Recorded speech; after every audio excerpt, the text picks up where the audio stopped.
പാലക്കാട് കോൺഗ്രസ് നേതാവിനെതിരെ പീഡന പരാതി. പാലക്കാട് നഗരസഭാ കൌൺസിലറും രാഹുൽ മാങ്കൂട്ടത്തിന്റെ അനുയായിയുമായ പ്രശോഭ് സി വത്സനെതിരെയാണ് ദളിത് യുവതി പീഡന പരാതി നൽകിയത്. പ്രശോഭ് ജോലി വാഗ്ദാനം ചെയ്ത് പീഡിപ്പിച്ചെന്ന് യുവതി മുഖ്യമന്ത്രിക്കും പാലക്കാട് ജില്ലാ പോലീസ് മേധാവിക്കും നൽകിയ പരാതിയിൽ പറയുന്നു. ഞാൻ ജോലി റെഡിയാക്കി തരാമെന്ന് പറഞ്ഞിട്ട് തെറ്റായിട്ട് പെരുമാറിയിരുന്നു. ഇതിനു മുമ്പായിട്ട് പ്രശോഭിൻ്റെ അച്ഛനും കൂടിയായിട്ട് പെരുമാറിയിട്ടുണ്ട്. അഡ്ജസ്റ്റ് ചെയ്താൽ മതി, ഫുള്ളും ഇതിൻ്റെ കാര്യങ്ങൾ ഫുള്ളും ഞാൻ നോക്കിക്കോളാം എന്ന് പറഞ്ഞിട്ട് ഭീഷണിപ്പെടുത്തിയതാണ്. അപ്പോൾ ഈ കാര്യത്തിൽ ഞാൻ പ്രശോഭിൻ്റെ അടുത്ത് പറഞ്ഞപ്പോൾ കുഴപ്പമില്ല, അതൊക്കെ ഞാൻ സോൾവ് ആക്കാമെന്ന് പറഞ്ഞിട്ട് സംസാരിക്കുകയൊക്കെ ചെയ്തു. അത് കഴിഞ്ഞിട്ട് എൻ്റെ കോഴ്സും കൂടി കഴിഞ്ഞു.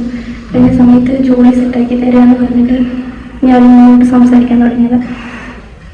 അവർ ജോലി സെറ്റാക്കി തരാമെന്ന് പറഞ്ഞിട്ട് ജോലിയുടെ കാര്യമല്ല ഞാൻ സംസാരിച്ചത്, വേറെ രീതിയിലായിരുന്നു.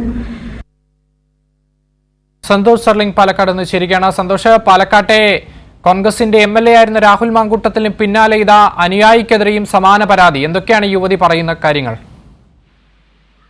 അക്ഷയ്, രാഹുൽ മാങ്കൂട്ടത്തിനെതിരെ ഉയർന്ന ലൈംഗിക അതിക്രമ പരാതികൾക്ക് പിന്നാലെയാണ് പാലക്കാട് മുനിസിപ്പാലിറ്റിയിലെ കോൺഗ്രസ് കൗൺസിലറും രാഹുൽ മാങ്കൂട്ടത്തിന്റെ അടുത്ത അനുയായിയുമായ പ്രശോഭ് സി വത്സനെതിരെ ലൈംഗിക പീഡന പരാതി ഇപ്പോൾ ഉയർന്നിരിക്കുന്നത്.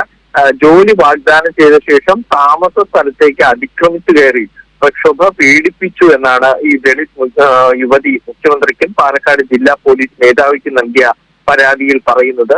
ജോലിയുടെ അഭിമുഖത്തിന് എന്ന് പറഞ്ഞ് കബളിപ്പിച്ച് കാറിൽ കയറ്റി പാലക്കാട് ജില്ലാ ആശുപത്രിക്ക് സമീപം വെച്ച് ലൈംഗികമായി പീഡിപ്പിച്ചെന്നും യുവതിയുടെ പരാതിയിലുണ്ട്.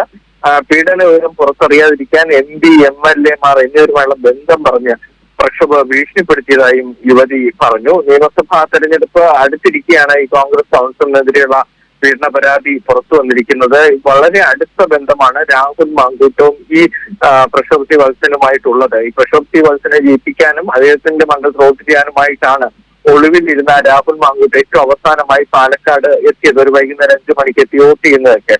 നിലവിലും രാഹുൽ മാങ്കൂട്ടത്തിന്റെ ഓഫീസൊക്കെ കൈകാര്യം ചെയ്യുന്നതും പ്രക്ഷോഭ് തന്നെയാണ്. അപ്പൊ അതായത് അതുമായി ബന്ധപ്പെട്ട് ഒരു രാഹുൽ മാങ്കൂട്ടമല്ല, നിരവധി രാഹുൽ മാങ്കൂട്ടമാണ് ഇവിടെ ഉള്ളത് എന്നാണ് പല പ്രതിപക്ഷ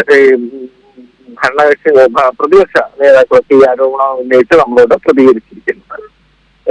ശരി, എന്തായാലും രാഹുൽ മാങ്കൂട്ടത്തിന്റെ അനുയായിക്കെതിരെയും പാലക്കാട് നിന്ന് സമാനമായ പരാതിയാണ് ഉയരുന്നത്. എന്തായാലും രമേശ് പിഷാരടിയുടെ ഒരു തെരഞ്ഞെടുപ്പ് പ്രചരണത്തിലടക്കം സജീവ സാന്നിധ്യമാണ് അദ്ദേഹം എന്നാണ് ആ ചിത്രങ്ങളിൽ നിന്നൊക്കെ മനസ്സിലാക്കുന്നത്.